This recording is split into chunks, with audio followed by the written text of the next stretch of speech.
lang ponggung langhayate giring tatpadang darshitang yena tasmai Sri Gurave Namah. Namah Shivaya Shantaya Karanatrayo Hetabe Nivedayami Chatmanang Twangati Parameshwara.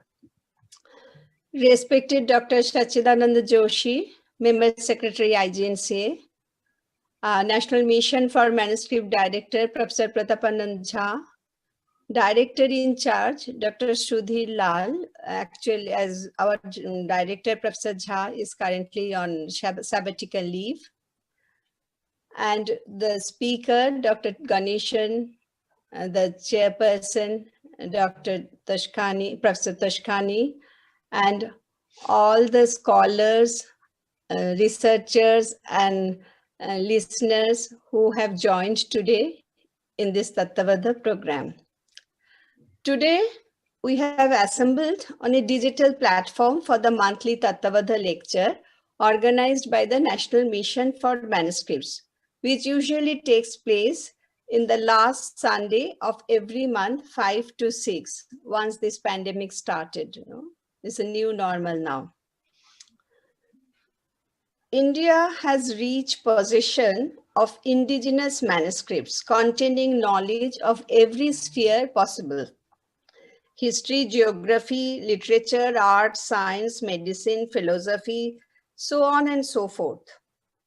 In 2003, Government of India under Ministry of Culture established National Mission for Manuscripts so that our rich wealth of manuscripts do not remain undiscovered, and to bring forth the knowledge content lying in the manuscripts.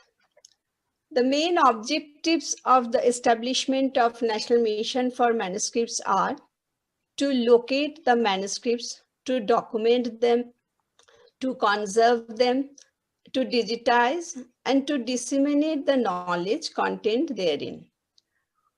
And along with mission is working on those objectives so long, and alongside mission carries some public awareness and outreach program through seminars, workshops, and lectures, etc. Tattvabodha lecture is one of such outreach program, and all the lectures are published in Mission's Tattvabodha series. Today's topic is very interesting, that some interesting features of Saivagama, some interesting features. We know Agama means that which has come down to us, and Agama describes cosmology, epistemology, philosophical doctrines, ritual, yoga, mantra, etc., whatever. It has come down. And there are three main branches of Agama text: Shaiva Agama, Vaishnava Agama, and Shakta Agama. And today's speaker and chairperson both are very reputed scholar on Shaiva Agama. I would like to introduce first the speaker, Dr. T Ganesan. Dr. T Ganesan worked as Director of Research at the prestigious French Institute Pondicherry since 1985, and now he is a research associate there. He is now working on the projects A Comprehensive History of Shaiva Siddhanta in Tamil Nadu, surveying the contents of the entire gamut of Shaiva Siddhanta literature that spans more than a millennium, as well as on the project Critical Edition of the Saivagamas. He is one of the editors, the Sukshmagama, published by the French Institute of Pondicherry. And he has also published the critical edition of Pushkaragama with two unpublished commentaries of Umapati and Ganaprakashara. And it has been published by National Mission for Manuscript.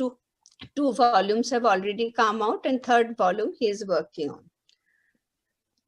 Saivagama Bodha Sutra with the Laghutika and Shivagra Yogi Siddhanta Prakashika of Sarvatma Shambhu with Tamil and English translations also prepared by him, also published by the Shaiva Bharati Shodha Pratishthan, Varanasi in 2009. Saivagama Bodha Sutra with the hitherto unpublished commentary of Nigama Jnana Deshika, published by the Rashtriya Sanskrita Sansthan, New Delhi in 2009. His monograph, Two Shaiva Teachers of the 16th Century, Nigama Jnana 1 and Nigama Jnana 2, was published by the French Institute of Pondicherry. He has attended many seminars and lectures in national and international level concerning Shaivism and Shaiva Siddhanta, and most of the seminar papers have already been published. And Dr. Ganesan has been invited to deliver special lectures on various institutions and universities in India, and including respected university abroad, Université de Paris, Nouvelle Sorbonne, Paris, and at the University of Marburg, Germany. Our chairperson today, Dr. Shashi Shekhar Toskhani. He is a well-known scholar, writer, poet, linguist, literary critic, translator, and thinker. He contributed substantially in the field of Kashmir studies and carried out modern research on various aspects of Kashmiri language, literature, history, culture, sociology, Shaiva philosophy, and aesthetics. He authored many books. Some of the well-known publications are Kashmiri Sahitya Ka Itihas. It's an award-winning history of Kashmiri literature. Lal Ded, the great saint poetess of Kashmir, rites and rituals of Kashmiri Brahmins, etc. He is presently working on many books which are going to be published soon.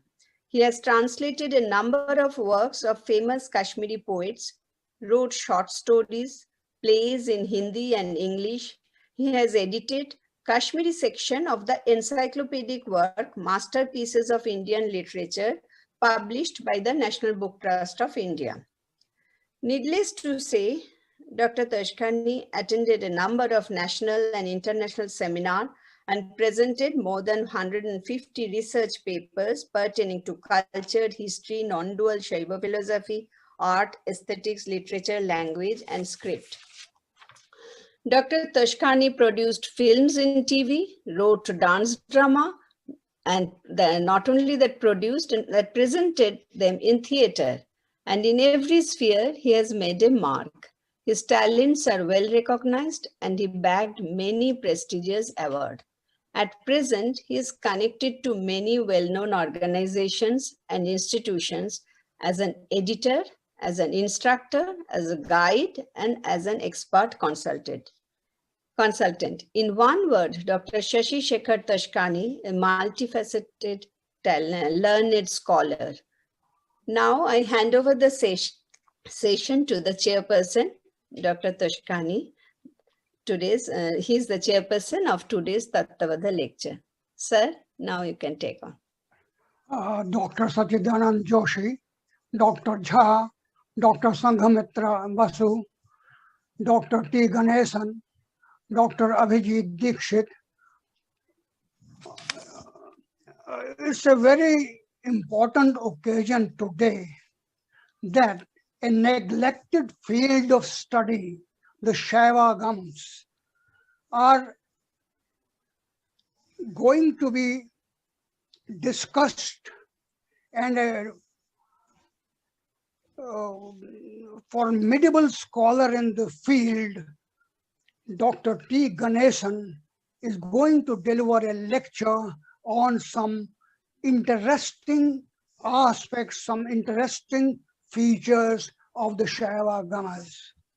Saivagamas, as we know, are most important textual sources for both non-dual Shaivism of Kashmir as well as the southern counterpart, the Shaiva Siddhanta.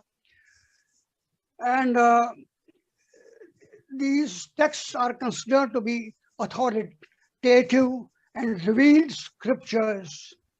However, for all their importance and Dr. Paul Eduardo Mueller Ortega has called them exceedingly important. Yet, a large portion, a large part of these important texts is lost today, including many of the Saivagamas cited by the great Abhinav Gupta in his famous encyclopedic work, Tantraloka.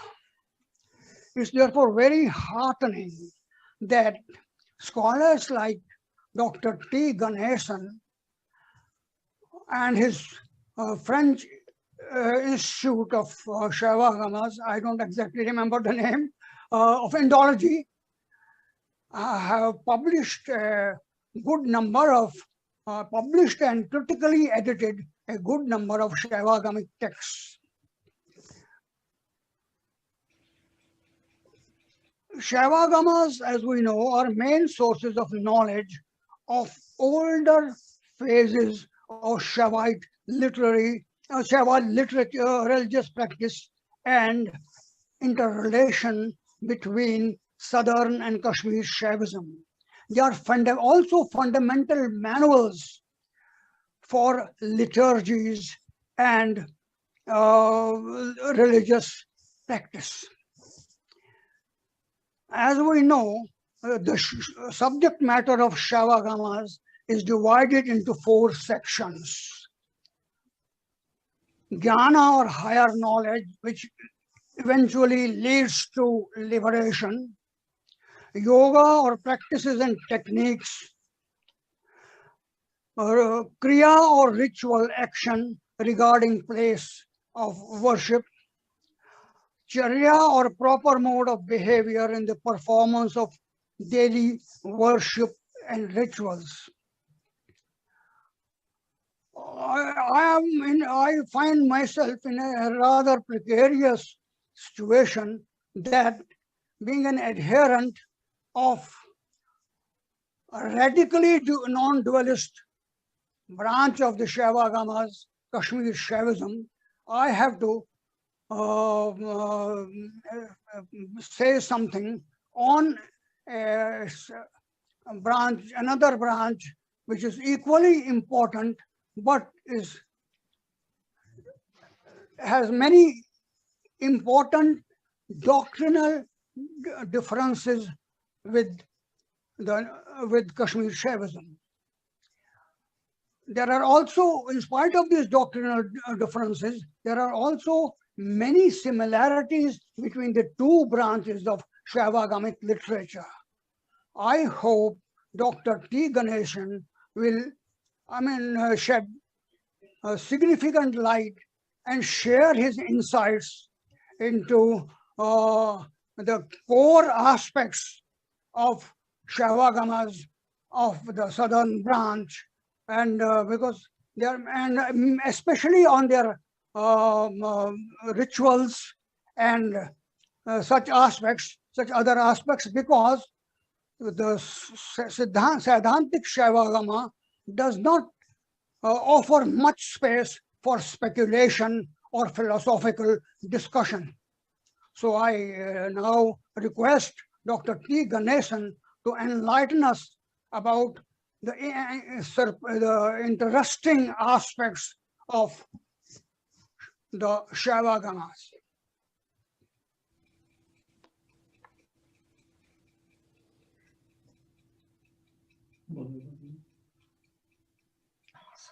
Sir, you may start. Thank you.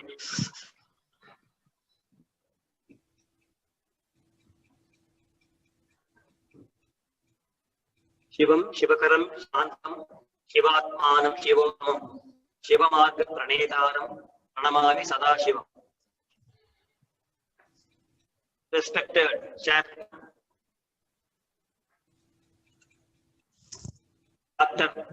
Chidanand Joshi, Member Secretary, IGNCA, Dr. Tattvabodha Jha, and Dr. Sanghamitra Abshu, and other scholars and participants. It is a pleasure for me to have been invited to deliver a special lecture, Tattvabodha, by the NMM, of which I was and I am now even now part of it. And I have been given the topic, some special features of the Saivagamas. I am confining myself to the Saiva Siddhanta Agamas. So, it is, my paper is no way exhaustive one. It is, I am only highlighting some salient and important features which I have prepared as a brief paper. So the introduction, I start reading the paper.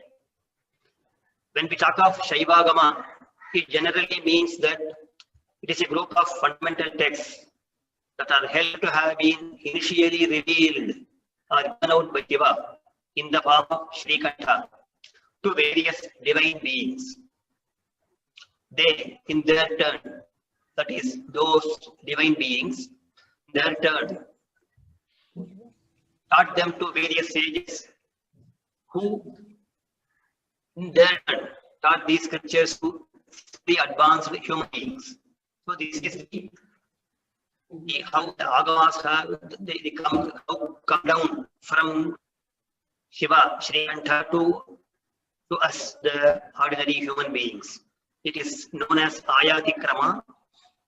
The commentators such as Ramakanta and Agoshiva, they discuss these topics in their introductory part of their commentaries on some of the Agamas. So that is why they are called Agama. Agatam Shiva Bhaktrat. So they have been all taught by Shiva through the mouth of Shiva. That is why they are called Agama. When it finally came to human beings, these enormous body of scriptures, these corpus of Agama, were reduced in size so as to be comprehensible by humans of limited intelligence. As these scriptures have come down from Shiva, they are generally termed Agama. Now, these texts are available now contain a detailed and thorough ritual scheme for achieving the highest spiritual end, as worldly enjoyments, bhoga. So Agamas equally important to bhoga and moksha. Of course, moksha is the final supreme end, Purushartha. In order to perform the religious rites, the Agama have formulated philosophical doctrines that serve as the base for all rituals.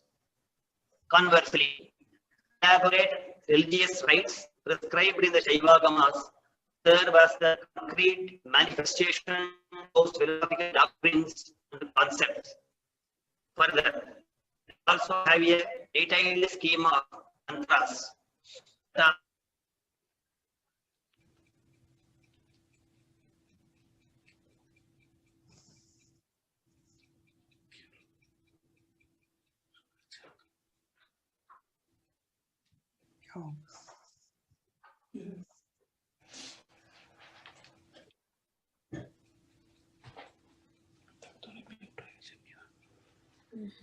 Mute হয়ে গেছেন, বলুন mute হয়ে গেছেন। Abhijit mute.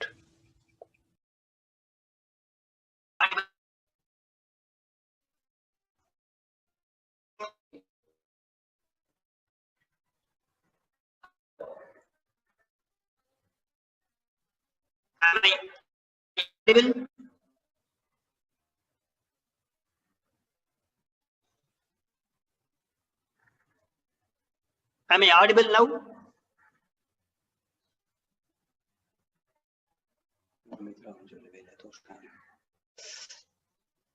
Hello? Yes, sir, you are audible, sir.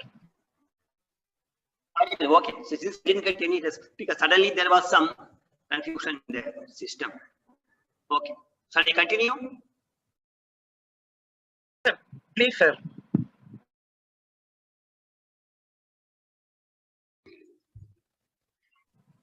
Actually, he is having some connection issue.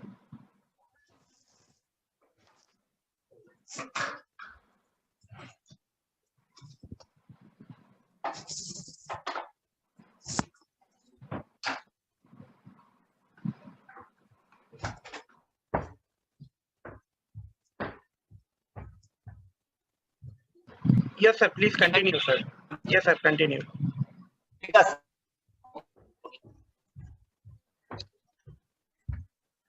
Agama texts strive to chalk out a detailed plan of religious activity. They also accord a very important place for yogic disciplines,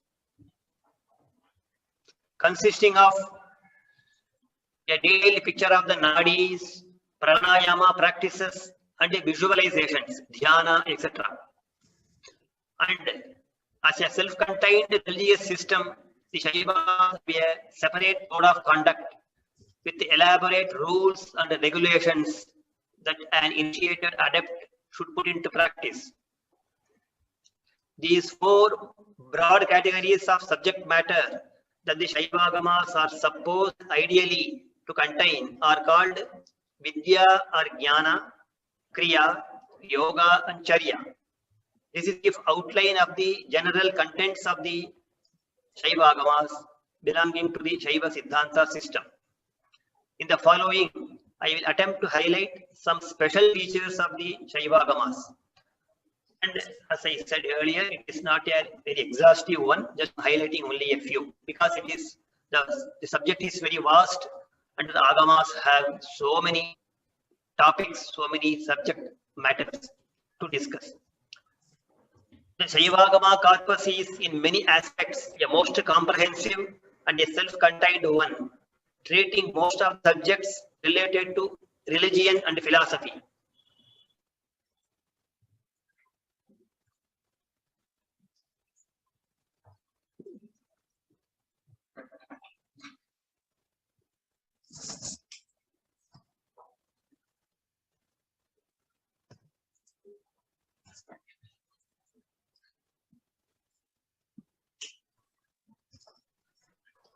Please continue, sir. Suitable for our present study, I have chosen the ritual. One, then the temple, yoga in daily life, and Shaivism and the society. These mostly are confined to these four major themes, where we find some special features, special contributions from the Shaiva Agamas. Ritual. We mainly talk about the daily worship, puja, both personal, known as Atmartha Puja, and the public one performed in the temples, known as Parartha Puja. In this domain, the Saivagamas' contribution is immense and almost unparalleled. The Agamas have elevated the very concept of puja and the way it is executed to the highest level. Here, the puja, the entire puja, the ritual, stands apart as a unique one, differing from the puja as prescribed and performed by the Smritis, Puranas, and the Kalpa texts. This aspect we will elaborate slightly. Then, yoga in daily life. Rite of puja and that of initiation, diksha, in the Saivagama context, lead us to the next special feature, namely yoga. The knowledge and practice of yoga are inseparable from puja as well as diksha. I will confine myself with the yoga in daily life and especially in the daily worship, Nitya Puja.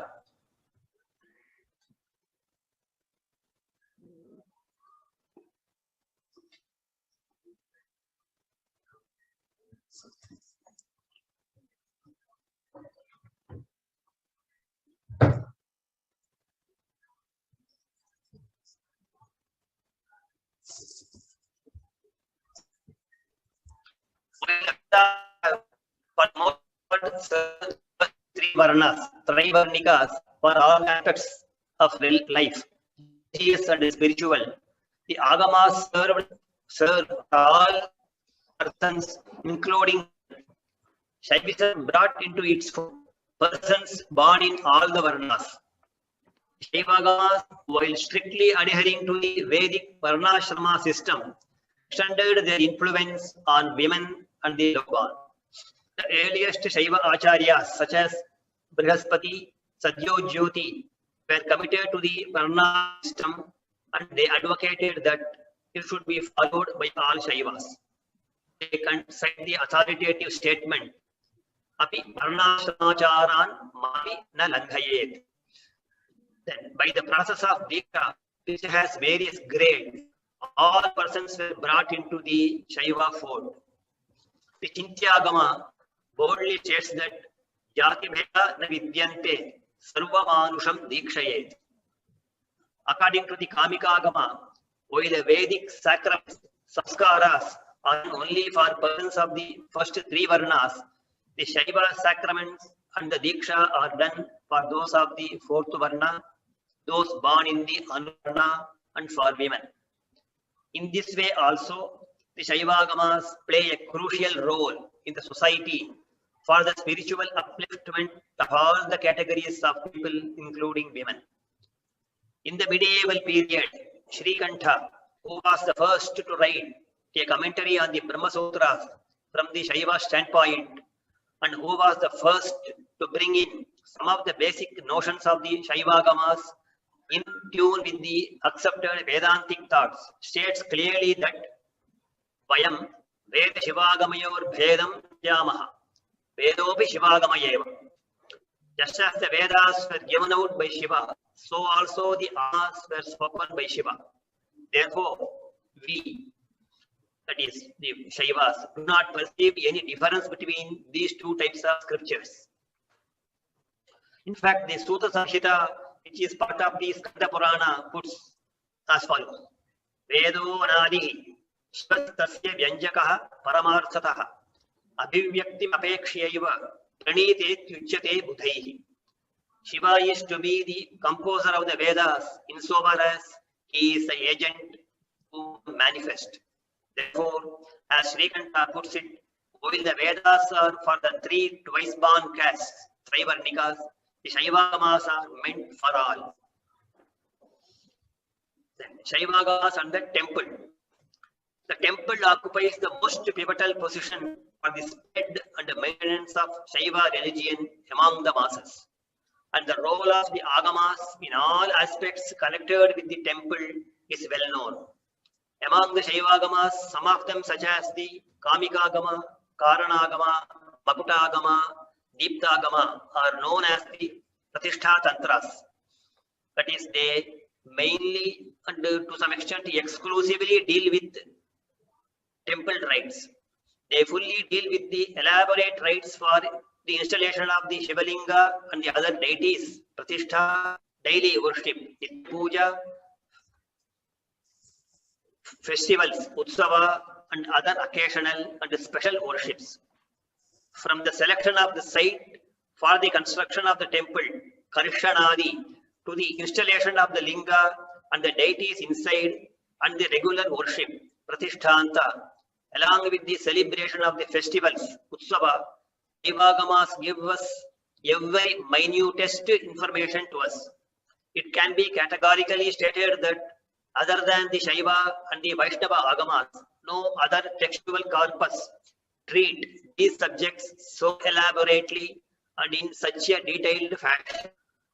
One of the texts, the Amshimad Bheda Kashyapa, popularly known as Kashyapa Shilpa Shastra, exclusively deals with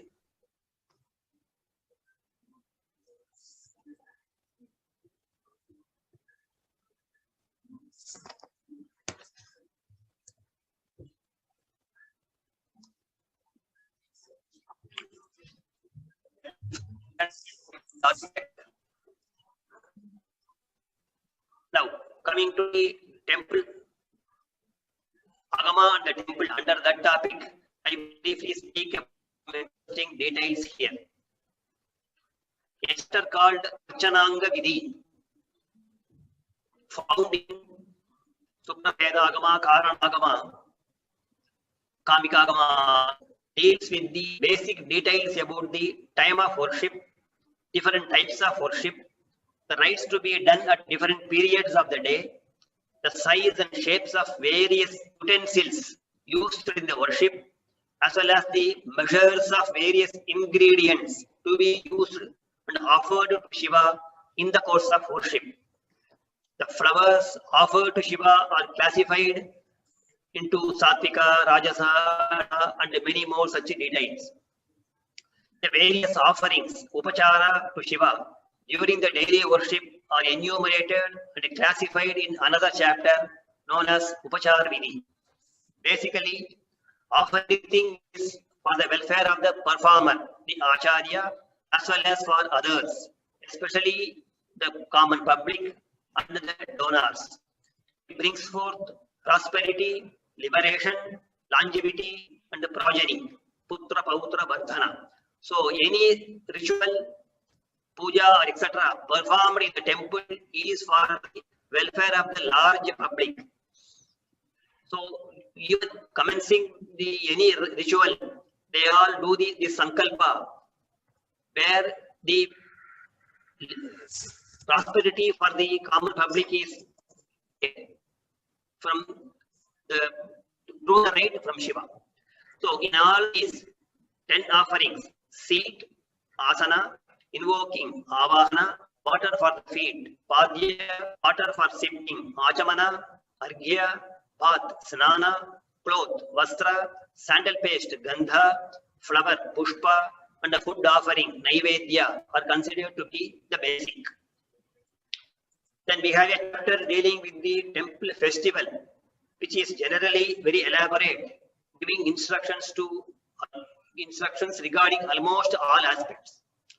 The number of days for the celebration, the rites connected with the hoisting the Dvajarohana, beating the large drum, Bheri Tadana, to announce the grand festival, invoking the various gods, devatas and guardians of the directions, Dikpalas, to witness the festival, which rite is known as Devata Vahana, the offering of Bali to the attendant deities around the temple, Balidana, accompanied by music and dance, etc., are some of the very interesting components of temple festival that one finds in the Saivagamas. The Karana, Suprabhedagama, Viragama, Sukshmagama, to name a few, treat this rite elaborately, each one supplying various informations and new details. A detailed study on this single topic of Utsava itself will definitely be worthy of research, taking the vast informations available in some of these agamas. The Achintya Vishwasadakya treats elaborately the procedure of constructing a Shaiva monastery, Matha, and construction of the Matha as well as Matha Pratishtha. There is a long and detailed presentation of the goddess temple known as Kama Koshtha in the Sukshmagama, which, while dealing with the general features of the temple and with many of its components, provides interesting general data about the architecture. Besides that, some specific buildings, for example, the temple kitchen, Paka, Matha, provisional temple, Balalaya, as well as other buildings, both temporary and permanent, specific to different ceremonies, are also briefly described. Among the special worship or ceremony, we can note the ceremony of divine marriage between Gauri and Shiva. Gauri Vivaha is treated in the Sukshmagama. Another rite, the Utpata Shanti, is a special rite performed to ward off the calamities that befall the people of the country, caused by some extraordinary signs or supernatural phenomena known as Utpata, which are considered as omens of future calamities. This is dealt with in a detailed way in the Sukshmagama. In each case, the alleged dangers and the required counteractive rites, Pratikriya, briefly described. On the lighter side, we find the description of the fish play, Matsya Leela. In the king and the queen attend the pleasant show of fish frolicking in the water, which are fed by a priest. Then there is also a chapter which deals with the collection of pearls, Mauktika Grahana, from the sea. This the collected divided into 8 parts, and the temple gets 3 parts, the king gets 1 part, and the others get their part. So this is a chapter Mauktika Grahanam found in the Sukshmagama. So much a brief about the temple and the some of the very important rites of the temple and the Saivagamas. Next topic we selected the language of the Saivagamas. This is it is better to know a few points here. The language of the Saivagamas is considered as the Aisha form, that is spoken by Isha, namely Shiva. While that of the Puranas and the Itihasas such as the Mahabharata are considered to be Arsha, that is special usages and the peculiar words forms that we meet with in the Saivagamas is the usage of God. That is, when the Itihasa, Mahabharata and Purana are spoken by Rishi, so they are Arsha. So we know the Arsha Prayoga. But in the Saivagama it is Isha.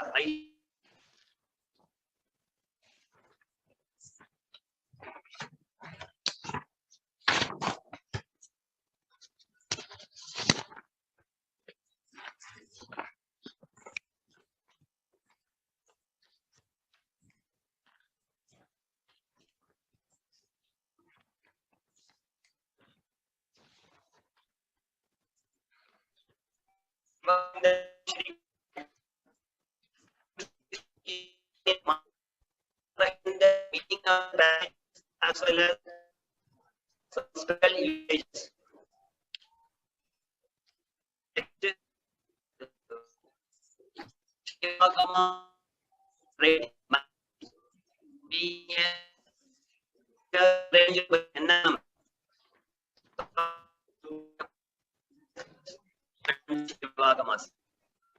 Now, the worship of Goddess Saraswati invoked in the bundle of books, Pustaka Mandala, on the day of Saraswati Puja is an ancient practice observed even now. Daily worship of scriptures is not enjoined either in the Vedas nor in the Smriti text.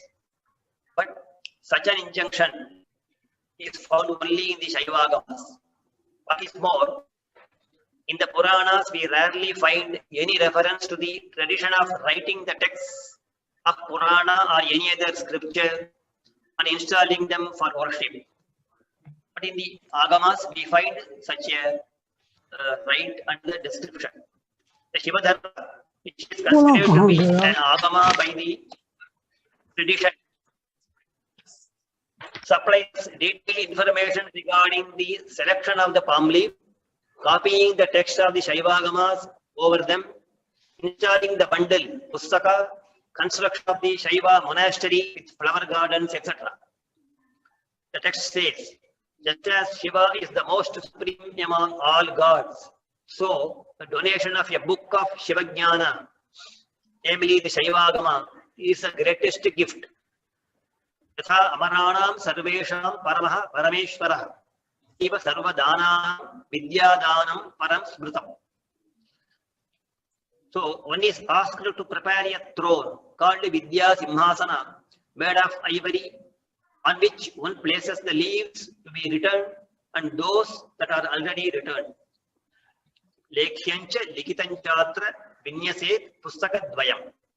The palm leaf bundle is decorated with gold or precious stones or even ivory, along with attractive pictures drawn over it. And it is covered with animal skin on both sides with strong cords. Then, reading the return text from the manuscript. After making the Guru seated before Shiva in a purified place, one chapter of the text, the Saivagama, is to be recited for the sake of peace to cows, Brahmins, kings, and for the welfare of the country. The reciter should be of calm mind possessing a sweet voice with a poetic skills, expert in other forms of fine arts, and well trained in reading books. Then one worships the Pusaka by offering flowers, dhupa, etc. One should Shiva, the Pusaka, and one's preceptor as equal and accordingly worship them. Then we have a description of the writer, Lekaka, his costumes and decorations and the method of writing. First, he should write 5 verses. A detailed description of writing along with the size and shape of the letters, etc. are also given in the text. There is some interesting detail in the Amshumadagama not found in other texts. It is the Agama Pratishtha Vidhi. We get a detailed description of different types of book, Pustaka, the manuscript bundle. We also find their measurements, corresponding names based on their size, such as Lakshmi, Bhadra, Shrikara, Nainaka, etc. Practical instructions to prepare the leaves for writing, decoration at the edges, the drawings are also given. In the same way, the stylus to be used for writing is supposed to be in iron and of a particular length. Then the rites concerning the instruction of the Pustaka where the Agama has been written are described. Another Saivagama, namely the Viragama, devotes many verses on the subject of writing the Agama on palm leaves, worshipping them and installing them for daily worship. It's the length and breadth of the manuscript. The maximum length of the manuscript should be 24 angulas, and one can have manuscripts of the length of 15, 16, 21 or 22 angulas also. Then we have a brief instruction about writing. One is advised to write with ink, mashi or with colors. Should write 6 or 5 lines on each side of the folio. The Viragama also gives the option of writing 7 or 8 or 9 lines. Interestingly, we are advised to have 2 sideboards on both sides, whose length is the same as that of the Pustakam. Dvau Parshva Kampa Samyuktau Pustakana Ayamat Samam. The writing pen, Lekhani, can be of gold. Now, during the 3 days festival, when the Pustaka is taken in procession around the city and installed on the special Vimana, Shiva temple, there is festivity of different types in the town. The trees are not to be felled. All types of cruelty to animals, etc. should be eschewed. The criminals detained in the prison are to be released. And in the Shiva temple, there should be artificial light produced from some contrivance resembling the moon. Akala Kaumudi. So such details are given, festival details. Now, Skanda, who expounds the Shiva Dharmottara Alma to sage Agastya, states initially that now much for the regarding the Agama and the manuscript. Now, coming back to the Agama and the some personal qualities and service attitude toward the society.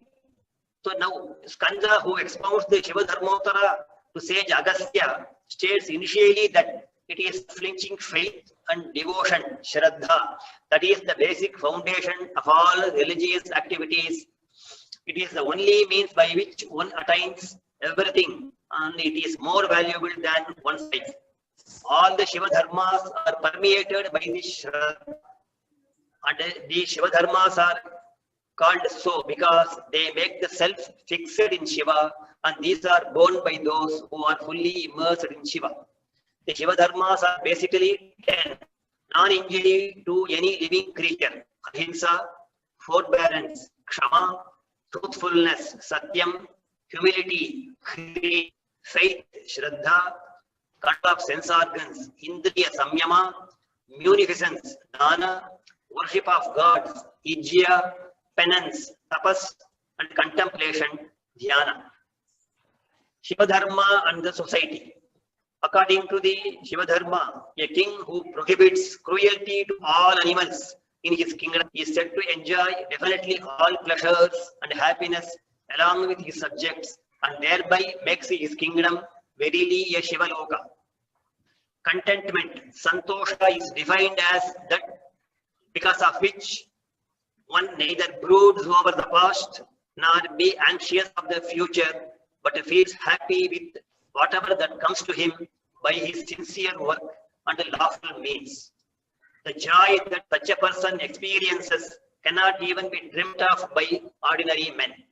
There are certain basic virtues that a person truly devoted to Shiva and the scriptures and controlling his senses should cultivate.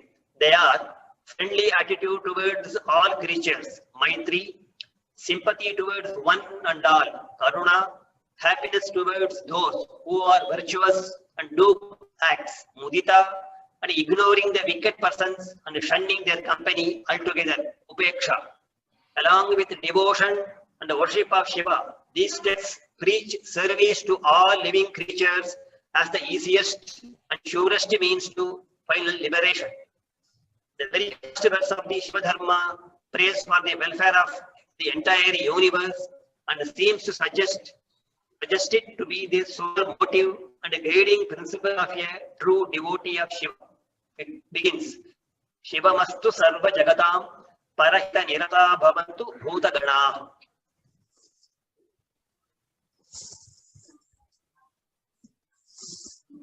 Okay, then I will similarly the Vayaviya Samhita, which again is considered to be Agama. We come across great utterances on the importance of serving all beings without causing any injury through mind, speech, and action.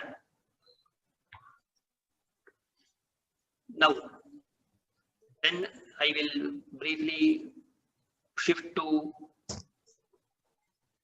place of yoga in Shaiva ritual system.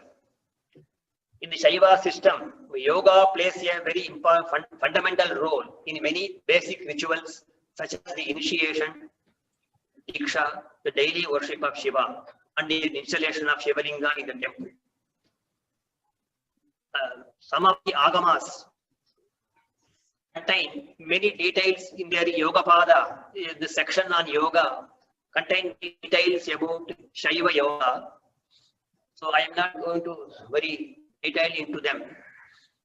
The Matanga Parameshwara Agama, Sartha Trishatikalottara Agama, and Agama they contain many details. They say along apart from the asana and pranayama and other practices, they have certain higher concepts of yoga and practice.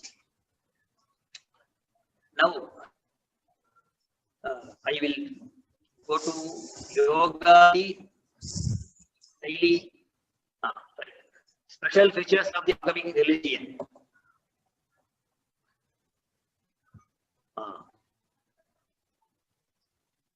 While the Veda and Pharam, the Smriti texts mostly prescribe sacrifice, yaga in fire, and the worship of images is not very prominent in them.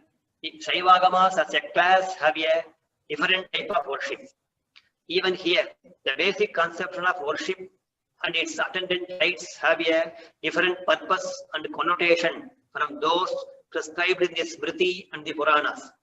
In the Agamas, more than anything else, visualization, intense devotion are the foundations on which the entire ritual scheme is developed.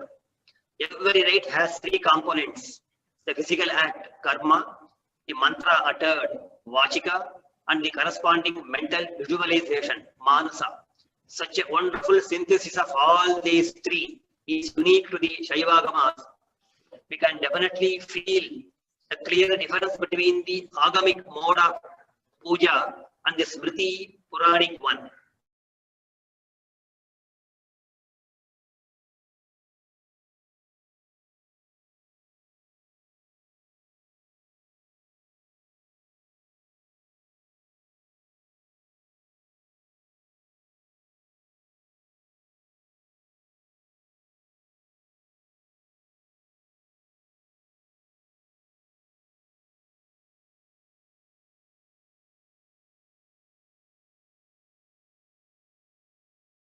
Asana, Ayama, and Dharana naturally help adept in his visualization capacity. The 5 purifications, Panchashuddha, they are as listed in the Vishwasada Saivagama. The purification Atma Shuddhi, that of the place, Sthana Shuddhi, that of the articles, Dravya Shuddhi, that of the mantra, Mantra Shuddhi, and that of the Linga, which one worships, Linga Shuddhi. So these consist of Bhuta Shuddhi, inner worship, Antariya, inner fair worship, Ansarhavana, Dhyana, and the reason for the daily purification of the 5 elements. The elements are of 2 types, external and gross, internal and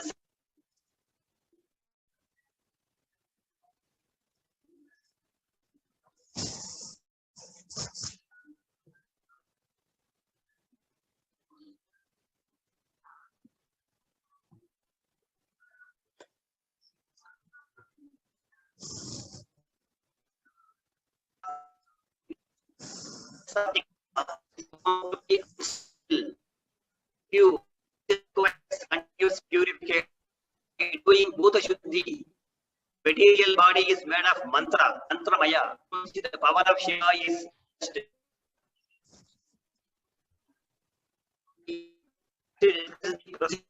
doing the Bhuta Shuddhi, which very detailed. Basically, it requires the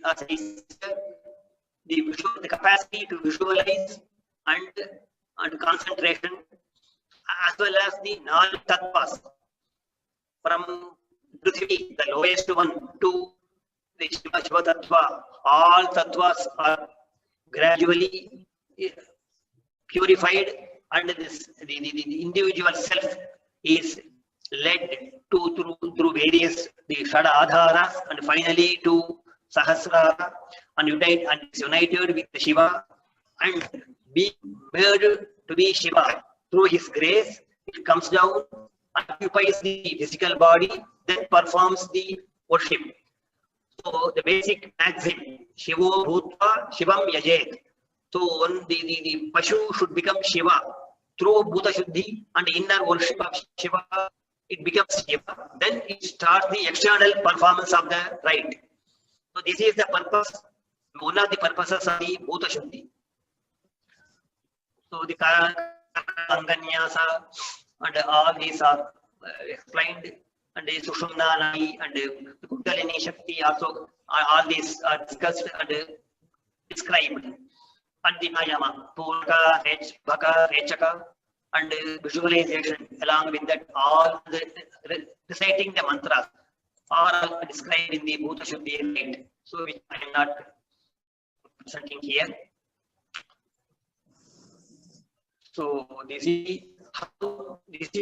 just to show that how the yoga is so important, such an important role in the daily worship, and this is the same is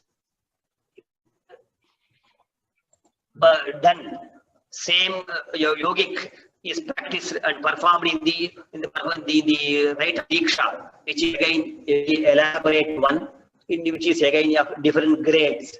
The Tattvabodha Diksha, which is called Nirvana Diksha, is the highest one, where all these are again performed both externally and internally by the Acharya. So the Antaryaga, similarly the inner worship of Shiva, which is preliminary to the external worship, Bahya Puja is obligatory one, and without performing the Antaryaga, one should not undertake the Bahya Yaga, Bahya worship.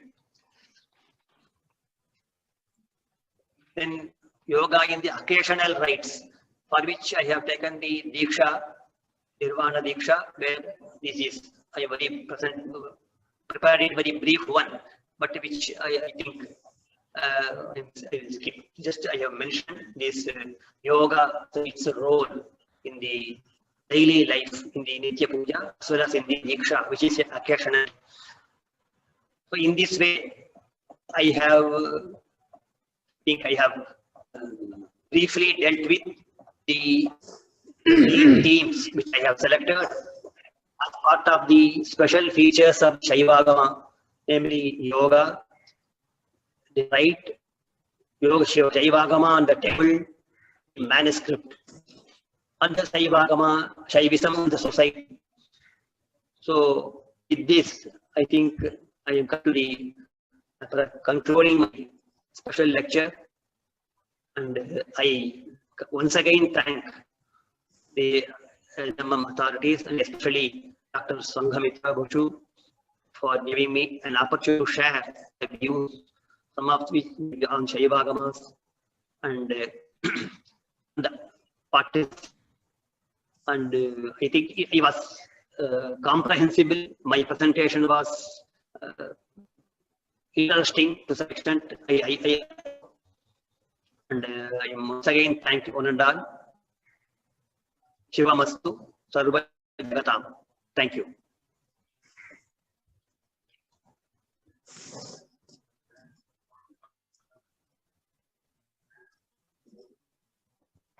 Toskhani sir. Ma'am, you are muted.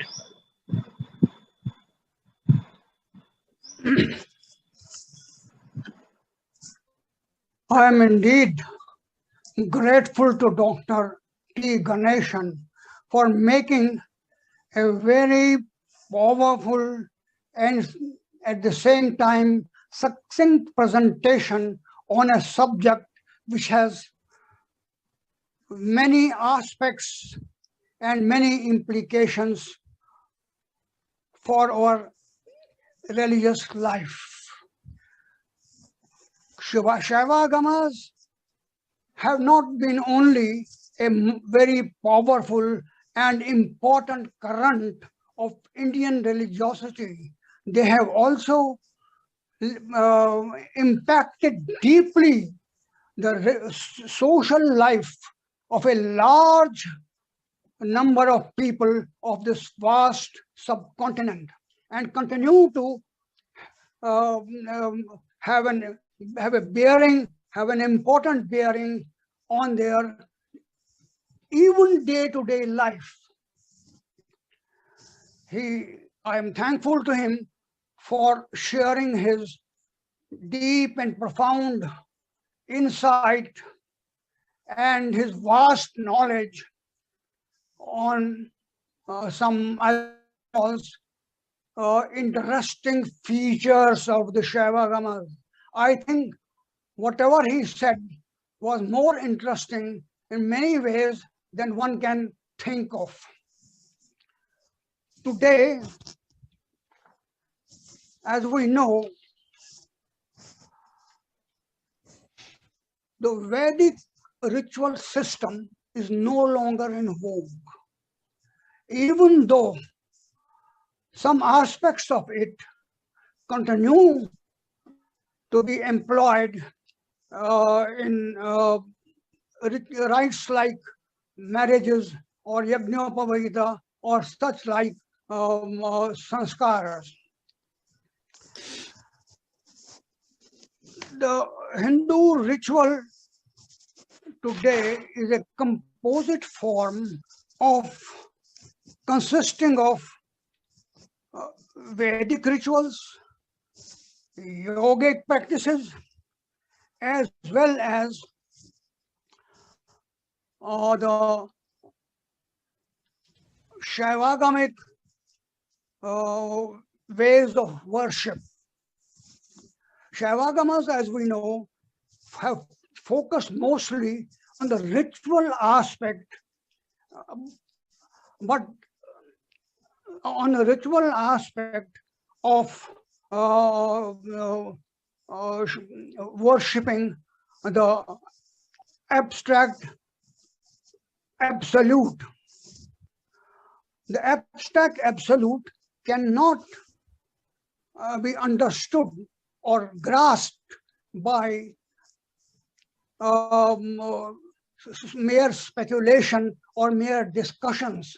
So rituals do form an important aspect, an important component in understanding a subject, in understanding the abstract reality that we all want to know about, but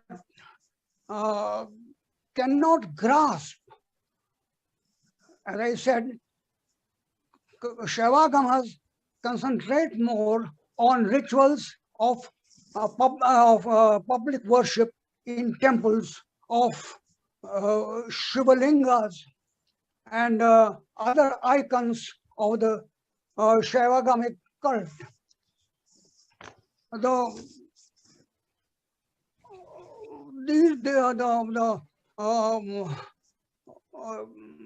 abstract reality cannot be grasped without the help of having recourse to worshipping the vigrahas. For the very word vigraha means that which can be grasped.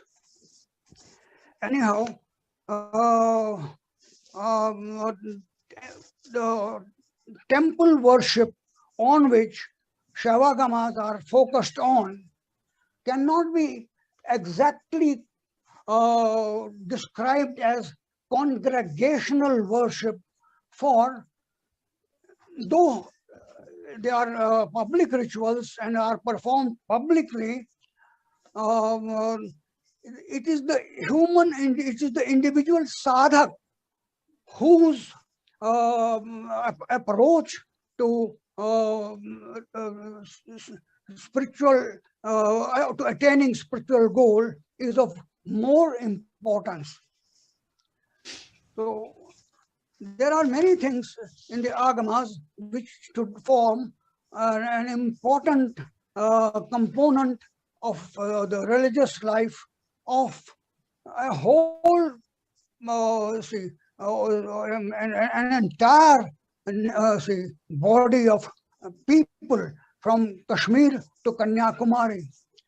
And even though there are doctrinal differences of considerable importance between the Vedic way of life, between the Vedic rituals, between the Vedic way of worship and Saivagamas, there are also some very important and equally very important aspects, which very important similarities in the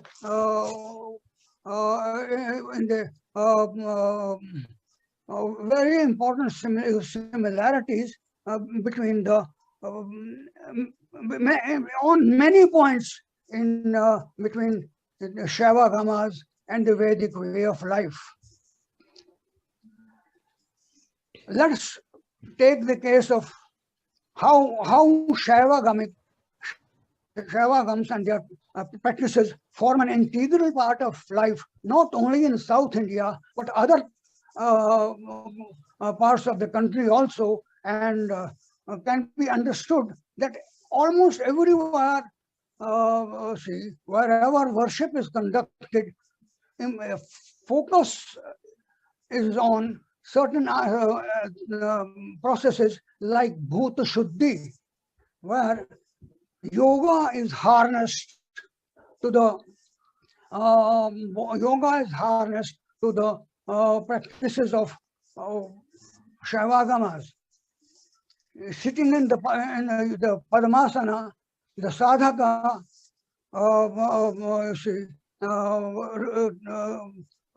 performs pranayama and then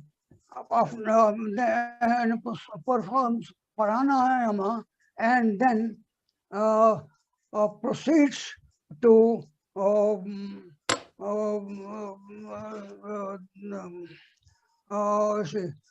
things like purification of the inner soul, like Bhuta Shuddhi. Bhut means, as we know, the basic levels of existence, the basic elements of existence, and without Bhuta Shuddhi or purification, it is not possible to approach one who is beyond words, beyond space, beyond conception and beyond understanding. So after Bhuta Shuddhi, it comes the process of prana pratishtha, when the idol, this vigraha, you see, is invoked, and the deity is requested to come, and the deity is requested to come and inhabit to come and in the idol. Then is another important thing after prana, in which the absolute is invested with qualities, the absolute is invested with aspects which we can understand, easily understand. There is nyasa, or assigning of mantra to different parts of the body by touching various parts like the heart, the head, the tuft, the limbs, so as to strengthen meditation and contemplation on the reality, the supreme reality, who is beyond all this. Then we have the Panchopachar, which have become an essential component of Hindu worship anywhere in the world.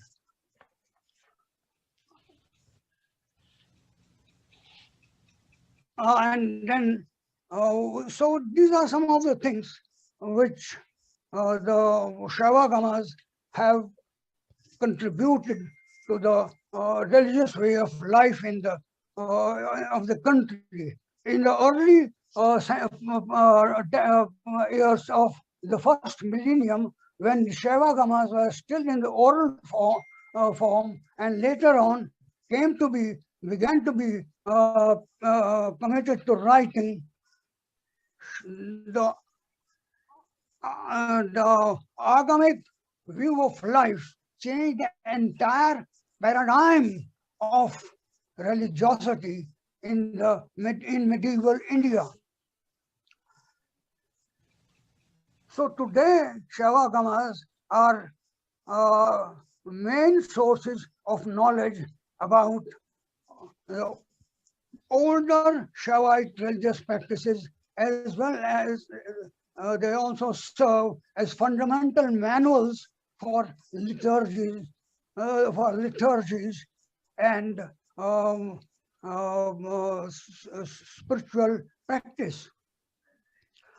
I don't think I have much to add to what can add much to what he has said so succinctly and so powerfully, but I only have to say that without, I mean, the concepts, the core concepts of Saivagamas and the basic which feed their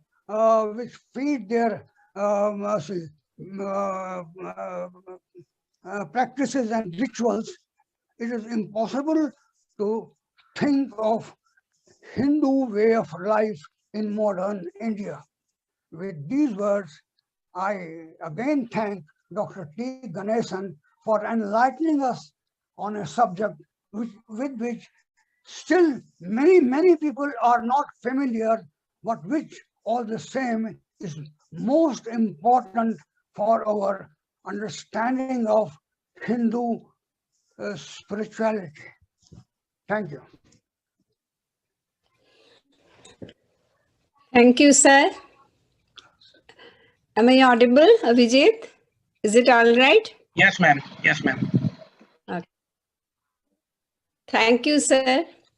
Saivagama is a very important and very vast religious discipline.